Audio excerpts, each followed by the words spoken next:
Good afternoon. Welcome once again to the Mayor's Weekly Press Conference. Kyle and I were just sitting here chatting about weather and a sundry of other things, but one of which was for those of you who woke up this morning to a little bit of a dusting on your front walk, your deck, whatever. So we had a little bit of snow last night, and just a trace, and a little bit of kind of some spitting snow this morning. So Kyle, give us an update on what the week has in store for us and into next week. So today's going to be cloudy skies, high of 38, low of 25. Tomorrow, probably cloudy skies, high of 43, low of 28. Friday, cloudy skies, high of 44, low of 31. Saturday, afternoon showers, high of 45, low of 31. Sunday, partly cloudy skies, high of 47, low of 36. Monday, partly cloudy skies, high of 58, low of 45. Tuesday, showers, high of 50, low of 36. And next Wednesday, morning rain and snow showers, high of 44, low of 30. So there you have it. No snow in the immediate forecast. Not for the next 7 to 8 days. 7 or 8 days. And again, coming from someone who enjoys skiing, wah wah for me. But that all said,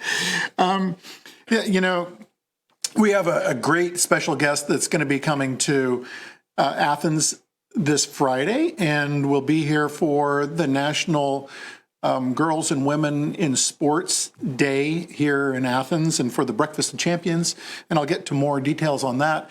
But we were all kind of sitting here with Scott Thompson and Ryan Schwartzoff, who, as usual, are doing an outstanding job running the government channel. We were all kind of talking about a sundry of different things, and I mentioned that Amy Hebert, who is going to be our keynote speaker, who's been working for Nike for the past 25 years, I believe it is, and it caused me to start reminiscing about the early history of Nike. When Nike, which was founded by Phil Knight, but also worked diligently with Bill Bowerman, of the famous coach for University of Oregon back in the day, as well as Steve Prefontaine, and kind of segued from that into the unfortunate passing back in the 70s of Steve Prefontaine. But most recently, we had a loss too, didn't we? Kobe Bryant in the helicopter crash along with 8 other people. Yeah, Kobe and his daughter and a number of other people, which again is unfortunate, as is unfortunate if anybody passes away. But that way, I don't mean to segue from something like that into sports, but let's talk a little bit about sports. Kyle, what has been happening in the world of sports here in Athens and beyond, and what is coming up in the near future? So this past Saturday was a doubleheader for women's and men's basketball teams. Women's won against Bowling Green 79-69, and the men's team lost against Akron 86-84. And tonight, the women's basketball game is at the Cover at 7 p.m. And the next doubleheader game is Saturday, February 8th. Women's at 1 and men's is at 3:30. There you go. So a lot happening, a lot that did happen, and it's always fun watching to see how the Bobcats are doing and elsewise. So thank you, Kyle. Thanks for both the weather. It's always great having you. Tell us what the weather updates are, as well as now, again, as I've mentioned in the past, and I'm going to mention again, is that, we're going to have Kyle talking about various things, all things sports in the city of Athens. And, soon, not too far in the distant future, we're going to have, the Copperheads starting things back up in the city of Athens. Do you attend the Copperhead games? Yes, I do. There you go. So we'll have Kyle reporting on that with me as well. Other happenings around the city, all things arts, or not arts, parks and rec, we'll get to that in a minute, but all things engineering and public works. Mill Street lane closure. This is a closure between Palmer and Oak Street on Mill Street. So it's a Mill Street project. That'll be Thursday, January 30th. For stormline repair from 8 a.m. to 4 p.m. Emergency traffic will be maintained. No through traffic. Motorists are advised, as is usual, to avoid that area. Again, it's between Palmer Street and Oak Street. So not a long section, but it's a section that needs some attention. North May lane closure, North May Avenue. This started today for sanitary sewer line repair, started at 8 a.m., slated 8 a.m. to 4 p.m. So keep that in mind as well. Again, emergency traffic will be maintained through there, but no through traffic.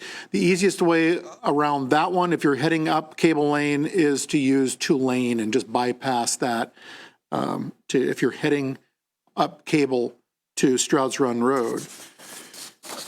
Let's see. Oh, the other one. And again, this one I just want to get in front of everybody who's viewing and beyond over and over and over again is the Richland Avenue pedestrian passageway, which will be a fairly significant project.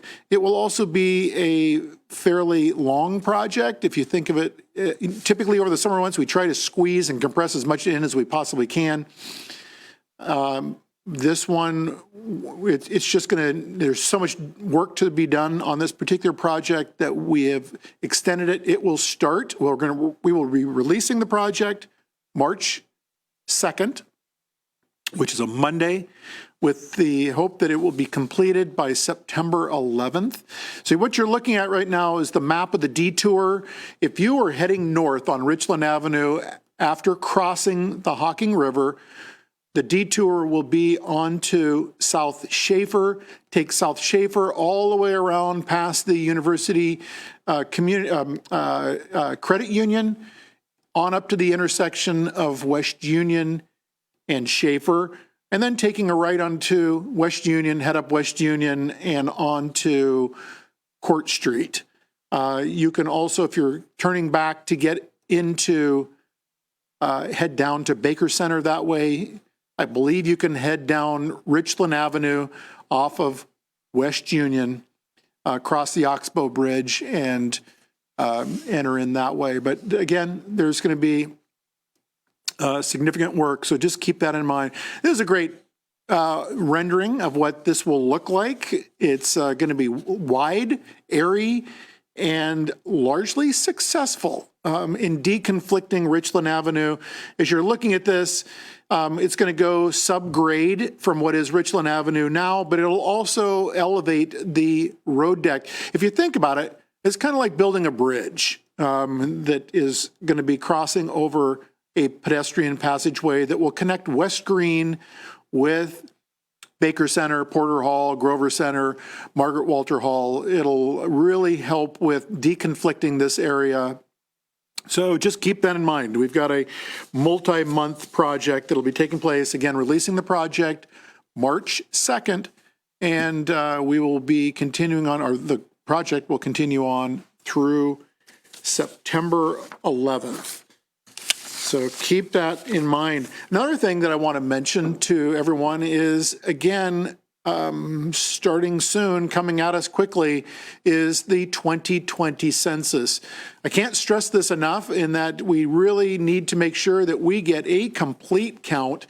In other words, getting everybody to make sure that you are enumerated in the census count for Athens, Athens County, the state of Ohio, you name it. But in particular, my charge is to make sure that the city of Athens gets the most complete count possible, to where, from children on up to all of our older adults, everybody in between, and to include some of our more undercounted populations, or precincts, I should say, tend to be the student-dense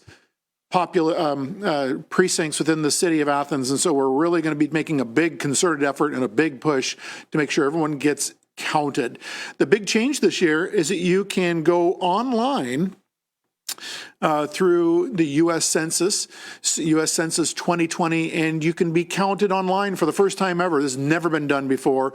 Before, it's all been via paper, or having enumerators come and knock on your door and say, have you been counted yet? So we're really hopeful that with this new tool that we'll be able to work more streamlined in getting people counted in the 2020 census. Again, think about this for a second. With the 2020 census, for every legitimate count that doesn't get counted, for anyone who gets missed for whatever reason, for the the national average for what that means is about $1,100 per missed count that will be lost at the end of the day from the overall money that is in the budget for individuals being counted. When I say $11,000, that's $11,000 for all kinds of services that are typically provided within the county services, city service, county services that come through the federal government. That gets lost. And so that adds up rather quickly. The other thing is to make sure that we get a complete count so that we don't lose seats in Congress. You know, that's vitally important as well, to where if we have an undercount or if things change significantly, we actually could lose one of our representatives, one of our Congress members from the state of Ohio when it comes to representing us up in Washington, D.C. or over in Washington, D.C. So again, vitally important. We will likely be pushing this out in people's utility bills. On the lower portion of the bill, there's that blank space where we can message different things. We'll be putting in there reminders, reminding people, don't forget to be counted. All right. So again, I just cannot stress that enough. Shifting gears a little bit, Arts West. Several things going on. The art reception for Charlie Tovell. It is Major Vibes and then Wendy Minor Vinny's solo show. This is again at Arts West. This will be January 31st. So that would be this Friday from 5 to 7 p.m. There is no admission, so it's free. So please come on and check it out. It will be, let's see, several things going on. Their art will also be on display. So the art is going to be on display from January 6th, so it's already up, through Friday. It'll be upstairs and downstairs in both the galleries. Just as a reminder, we do have a downstairs gallery as well as the upstairs gallery, so come and check that out, please. Would imagine, I've not seen it yet, so who knows? There might be a mayor sighting at Arts West, and I'll come check it out, and you can join me. The other thing is Saturday, February 1st. Hard to believe it's going to be February already, right? It's also it's Groundhog Day. Yeah. Oh, you know, another factoid, and you may know this, Kyle, and that is that when we get into the month of February, it gets daylight. It's getting daylight earlier, day by day. A minute too earlier. Sooner every day. Now, I don't know, Scott, you want to do some fact checking on that to see if that's accurate or not? You know, I'm the mayor. I'm going to claim that it will, and we're just going to make sure it gets dark lighter a minute sooner every day. Let's see. Community work, a community workshop at Mountain Zion Preservation Project. This is cool. And so please come out Saturday, February 1st, 1 to 3 p.m. I believe this is at, let's see, at Arts West.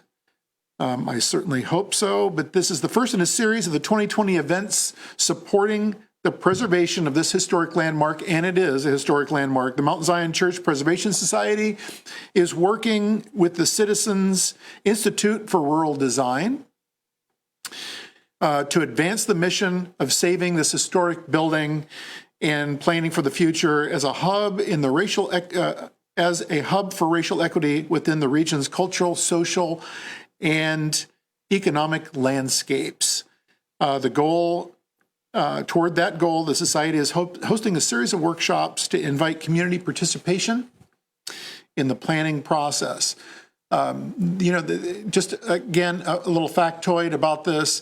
Those of you who remember or have heard about the Berry Hotel, you know, if you go to, I believe now it's called Hangover Easy. It used to be the diner. In front of that building, right on Court Street, there is a historical marker about the Berry Hotel. Edward Berry was a very prolific business tour. He was a restaurateur. He was a hotelier here in the city of Athens. He donated the land that became the land on which Mount Zion Church was established. So there's a lot of local heritage and a lot of African-American Black culture heritage with Mount Zion Church. And so come check that out, please. Thursday, February 6th, from 6 to 8 p.m. will be the first Thursday Old String Time Jam. So come down and check that out. The String Jam will also will occur the third Thursdays prior to a square dance, which is from 6 to 7 p.m. So I guess there's square dancing taking place. It's a free admission. Donations are appreciated if you want to come down to the Thursday Old Time String Jam. Friday, February 7th from 5 to 7 p.m. For the Love of Athens opening reception. This is an exhibit of pictures of people, places, and things in Athens County. So come and check that out. Admission to that is free as well. So come check that out. Again, 5 to 7 p.m. for the opening reception of All Things Athens. The last thing that I've got, which is kind of looking out a little bit further, February 18th from, at 6 p.m. at the Athens Middle School Auditorium is a celebration to celebrate Black history. Entertainment, guest speakers, and special presentations. This will be the first annual Athens Middle School student-led event for the entire Athens community. And the individual who will be honored, and I believe it is Andrew Jackson Davidson, who was a lawyer, and I believe he was a judge here in Athens County. And I believe he is the individual being honored. And it's the middle school. And I'm proud of them for moving this forward. It's the first annual Athens Middle School student-led environment for the entire Athens community. Celebrate Black history. So come and check that out. I will be there for that event. Really looking forward to that. And again, I will also be at the Breakfast of Champions this Saturday morning at 9 p.m. For engaging with women and youth leaders, female youth leaders in all sports. They have quite a lineup for their guest speakers and their panel. And as I mentioned, Ann Aber from Nike will be the keynote speaker right off the bat. First thing in the morning, I'll be reading a proclamation as well as introducing Ann Aber. So please come down and enjoy that. I think you do need to register because there's limited seating, but it is free. So come down and partake in that. Kyle, thank you once again for reporting out our local weather, as well as I love having the dialogue of now talking about all things sports here in our community. And like I said, we'll start digging into the Copperheads when that starts up again in the not too distant future. So thanks for tuning in, and please join us again next week for the next Mayor's Weekly Press Conference. Take care.